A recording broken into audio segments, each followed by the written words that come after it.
What's up, YouTube? What's up, you guys? I figure I'll do a little bit of blogging, or vlogging with a V. I haven't put anything on here vlogging in a while. I got some more content that I want to put on YouTube related to the hair industry, of course. You know, I'm going to talk about a few things. So I want to put a reaction video on about cosmetology school, and then I want to make another video. I've been saying I'm going to make a video about no compete agreements or non-compete agreements, however you prefer to call it. Non-compete, no compete. Because I personally feel like, you know, I'm a retired hairstylist, retired salon owner at 3 locations at the same time. Not bragging, but I know that some people may be new to my channel, and they may, you know, sometimes you kind of wonder what somebody's tenure is or what their experience is, and how can they be knowing about stuff, or how can they, you know, give advice or give their feedback or give their opinion. In my channel, you're not going to just click on this video and then know that she's an ex-salon owner or whatever, and it don't make me better than anybody else,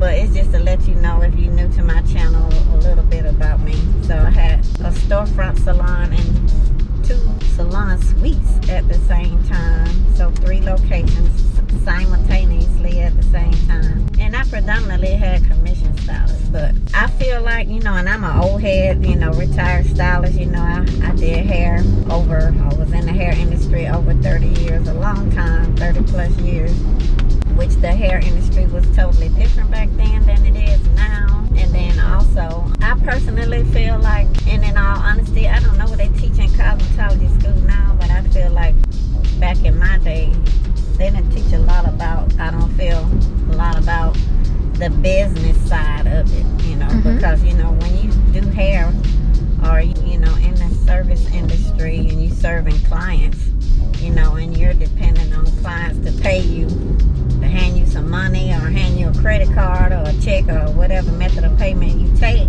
then pretty much you're a business owner. Because, you know, you got to report your earnings, all this other stuff. If you make over 600 or more, it has to be reported. So anyway, I just personally feel like the hair industry is lacking in that area as far as the business side of it, you know. I feel like a lot of people want to own their own salon and have their own business, and there's nothing wrong with that. More power to you, you know. Case of the rod, do what you got to do. If God calling you to do that, or telling you to do that, or if you just want to do it today, anytime you want something to be successful, you know, you want to get some education on it, you want to learn about it. So a lot of times we put the cart before the horse, or hindsight be 20/20 for us. And, you know, to be successful in anything, I think wisdom. I feel like you can lose a lot of money by going in as a novice. Not saying that, you know, God can't help you and you can't learn while you're doing it, but, you know, a lot of people, I feel, in the industry, they see somebody else doing it, so they want to do it, or they just kind of want to do it, you know. And again, I'm not knocking anybody or how you started, because my story is different too. I just kind of went in it as well, and that's a whole nother video. But on here, I like to be transparent and be honest, and I want anybody who look at my videos, I want you to succeed and be successful. Nothing succeeds like success. You know, you've heard that, we've heard that. Nothing succeeds like success. Thank you. You know, you want to gain as much wisdom as you can. And, you know, social media, and nowadays everything looks like it's so easy. You know, it looks like you just open a business and then you start posting, and voila, here come all the clients, here come all the customers, you know, ta-da. You know, but that's not it. That's not how it goes. In reality, you know, it's an uphill journey. It's an uphill battle. It's, you know, one step at a time. It's like the little engine who could, you know, it's all that. So I personally, again, feel like there's not a lot of information or a lot of knowledge or wisdom out here about the business aspect of the hair industry. So I've been talking about doing a video on no compete agreements. Excuse me. It's early, y'all. It's like 9:30. My nail appointment, I'm heading to the nail shop, by the way. My nail appointment is at 10. But again, I feel like it's not a lot of wisdom out here, you know, about the service industry. And that's just my opinion.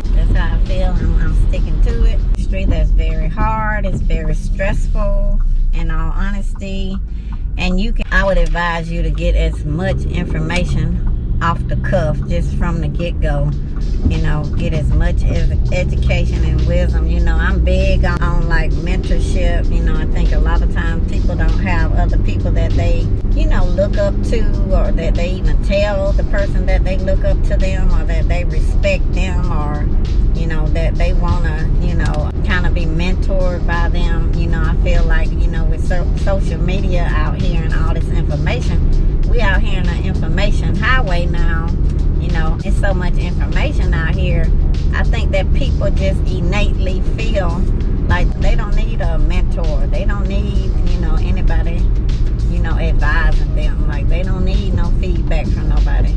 And that's okay if you feel like that. But at the end of the day, wisdom, the Bible even says that wisdom is the principal thing. And it says in all thy getting, get understanding. So gaining wisdom is very important. So you don't want to open your business, whether it's a hair salon, a nail salon, a barber shop, a spa, or whatever kind of business it is. And then you lose a lot of money, or people come in to your business that you hire and they're doing illegal stuff to you, or they're embezzling from you, or this, that, or the third. You don't want all that going on, because at the end of the day, you the one gonna be at the loss. They can just walk away because it's not their business, so they can just walk away, leave, and be scot-free. You know what I'm saying? Like, they ain't got no worries. They 100% ain't got no worries, because it's not their business. But you as the owner are left to have to struggle to try to regain your footing.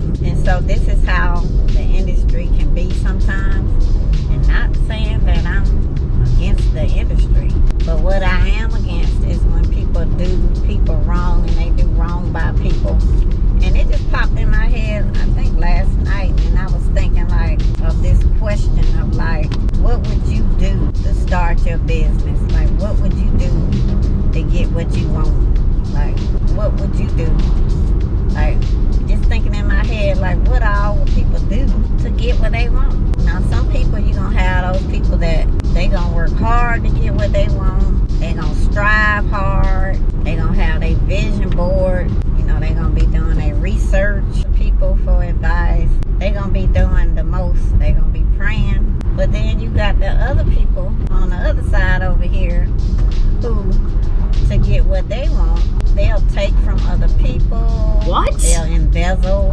They'll steal. They'll try to take your business down. Now I'm talking about whatever that they have to do, they gonna do it. And then it's human nature to try to have self-preservation. It's human nature to try to have self-preservation. Like, people are gonna try to preserve where they are. They're gonna try to preserve their narrative. They're gonna try to preserve what they did. They're gonna try to make excuses for how they treated somebody. Now, you can help people, you can do everything, you can give them everything, you can mentor them, you can nourish them, you can encourage them, you can support them, you can make sure they make their money, you can make sure that they make their paper, you can do it. It's not about what you did for them, it's about what are they willing to do to get what they want. So that question popped in my head. I'm like, okay, that's a good question, because it's people out here, you can see it in the news, you can see it online. Like, there's people who have that mindset, and they'll justify their illegal behavior. And some of them don't even know that what they doing is illegal. They just feel like if everybody else doing it, then it must be okay. Don't have enough wherewithal to look into it to make sure it's not legal, because you don't want to be out here trying to blow up, or trying to start a new business, or trying to branch off, which, many blessings to you if that's what you're trying to do. My hat's off to you if that's what you're trying to do. If you're trying to get ahead, more power to you, many blessings to you. But what you see a lot in the hair industry and in the service industry is people robbing Peter to pay Paul. People taking from somebody else to blow themselves up when they know, that it is wrong. They know that they won't want nobody to do that to them. They know that it can destroy your business. They know it can destroy somebody's business, but at the end of the day, they don't care. They could care less about you and your business. They could absolutely care less, and I'm not saying everybody is like that, but what I am saying is it's kind of commonplace in the service industry that people will sometimes do what they got to do to get what they want. And I don't know how you feel about it, but I feel like that's ridiculous. I only had my mom in my life a short period of my time, of my life. She passed early, but it's common sense to me that anything I want in life, I have to earn it. I'm not going to take from anybody to try to get, what I want or try to go to the next level. So I just feel like in the hair industry and in the service industry, and I'm not on here trying to vent, I'm just again trying to give wisdom. So again, I feel like there's not a lot of information out here. Like people out here doing stuff to business owners and they don't even know they could get sued for it because you're doing illegal stuff. You don't even know it's illegal because their main focus is I'm trying to get ahead, like I'm trying to go higher. And it's okay to go higher, but have a conversation. Because you can have a conversation with the person that you about to do something foul to. You can have a conversation with, and y'all can work stuff out to where both of you guys can benefit and both of your businesses can survive. Thank you. But it's not wise and it's not good business to try to take another business down or take another business out so that you can start a business or so that you can move forward or so that you can go higher. All of that is foul. I don't care how you try to justify it in your head. I don't care how you try to justify it in your heart. I don't care if your whole family agree with what you're doing. I don't care if you think if you deserve it. None of that matters. The whole thing of it in life is about treating other people the way you want to be treated. And me personally, I would not want to start a business in that manner by making somebody else's business fail. Like I told you guys, I'm going to be doing more business videos on here. I have some leadership videos on here, so this is going to kind of lead into that. I'm up here about to get my nails done. It's like a 9:45. They don't open till 10. I get anywhere I'm going, I get there early. So I'm going to upload a video because I've been saying for a while that I'm going to do a video on no compete agreements. And when I talk about no compete agreements, I'm talking about for the hair industry. No compete agreements, in the hair industry. A lot of people, again, may not even know what they are. It usually applies to, like, if you're working in a commission salon, because what you have to remember is if somebody is bringing you in their salon on commission, that means that you probably 9 times out of 10 didn't have enough of a clientele or a book of business to pay a weekly booth rental, as well as not only pay the booth rental, but you got probably a car note, you probably got an apartment, or you got a house, you got a mortgage to pay, light, water, gas, you may have kids, or a child that's daycare. So on top of paying the booth rent, paying all the other financial responsibilities that you have. And some people may not be in that situation. Like everybody in the hair industry is not in the situation where they can pay a salon owner a weekly booth rental because of all of that stuff I just named. But what you must understand is that when somebody hires you on a commission structure, they're taking a risk because you're coming in with no clientele or a small amount of clientele, and you're opting to not pay a weekly booth rental because you don't have enough of a clientele to be able to do that. And so the owner is taking a risk. They're taking a chance because you're coming in like that. And so most of the time when anybody hires anybody to do any kind of job, they're looking for people to be an asset, not a liability. And when you're an owner and you bringing somebody in that situation that I just mentioned, they're not really an asset. You don't even know if they're going to be an asset because they just started working there or you're just about to hire them.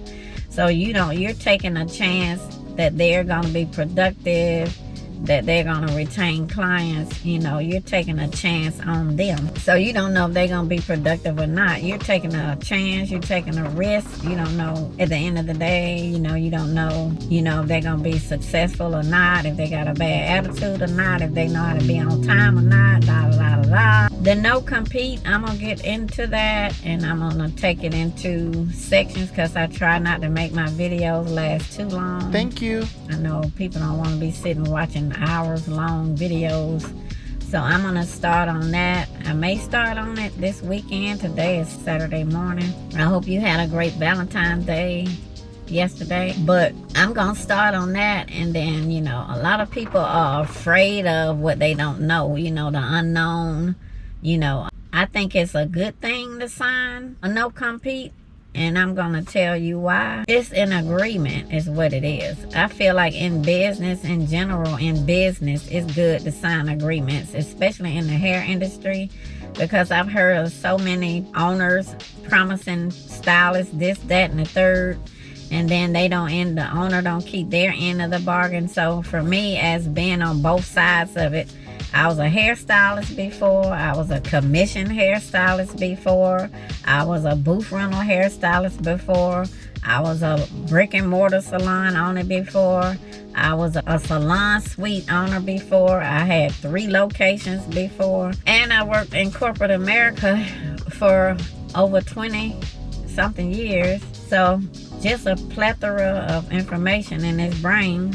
Not saying I know it all, but I have some wisdom that I can, you know, parlay, that I can get out to you guys. And I just feel like anytime you getting a signed document, in my opinion, that's a good thing. It's a good thing for an owner, and it's a good thing for a service provider, because that means that both of you guys have came to an agreement, and it's verbal. But you know, in business, you can't just do stuff verbally. It needs to be written as well. It needs to be documented, because one thing about it, you know, once somebody's business blow up, they may forget, you know, human nature, they may just forget what y'all discussed. They may just forget what y'all talked about.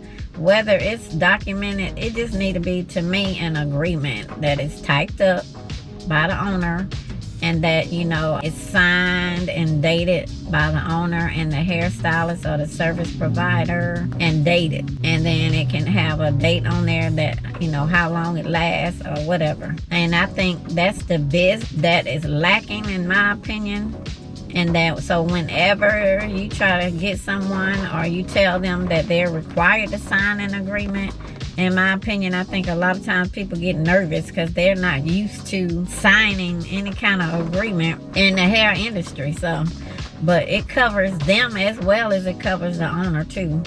Because that way, if somebody promises you, owner promises you that you're going to get 50% of every salon client that you service, that the salon owner bring in from the salon marketing, but they tell you you'll get 65% or 60%, 65% off any clients that you bring in from your own marketing, that needs to be documented, you know. And that's a motivating factor. That's something that's motivational, or motivating you as a service provider to bring in your own clients. And so basically, that's what a non-compete or no-compete agreement. And then if you end up one day working in somebody's salon, and then you end up blowing up and you end up leaving and opening your own salon, you're going to want to have the same type of thing, because you're not going to want to lose your business at the behest or at the hands of other people that you helped. So it's kind of a way to cover your business, to document what you said. It's just an agreement, man, that both of y'all, meaning that both of you guys came to an agreement, you had a discussion, and this is just documenting what you guys said, what you guys agreed to. It's that simple. So I'm gonna get into that. I may make my first video on that this weekend. I got a lot of stuff to do this weekend, but I'm off Monday for for President's Day. So I may get this uploaded. I'm going to try to get this uploaded this weekend, because I've been saying for a while on my channel that I'm going to do a video on no compete agreements for the hair industry. And I just feel like it's time, because I'm doing these videos on leadership in the hair industry. So I think that's a part of it. And I think it's something that owners should require, especially if you doing commission, if you offering commission to people. Now, if you choose not to have an agreement or require that people sign an agreement, that's on you. But I think it's very wise. But anyway, I'm going to go on in here to my nail appointment, and I'm going to try my very best, which I believe I will be able to get this video, the first video up about no compete. Is just going to be talking about what is a no compete agreement, and then I'm going to carry it on from there. And then if people have questions, you know, they can drop them down in the comments as usual. And so if you do have any kind of questions about no compete agreements, you can just go ahead and drop it down below on this video if you like. Anyway, you guys have a peaceful and a blessed day. If you're new to my channel, welcome. You know, please subscribe. I've been grinding on YouTube for about 4 years, and continuing to strive to put information that'll be a blessing to people. So please comment, like, subscribe. It helps the algorithms on my channel. It helps YouTube to refer my video to other people. So I appreciate you guys. Have a peaceful and a blessed weekend. And if you're off for President's Day, enjoy that time.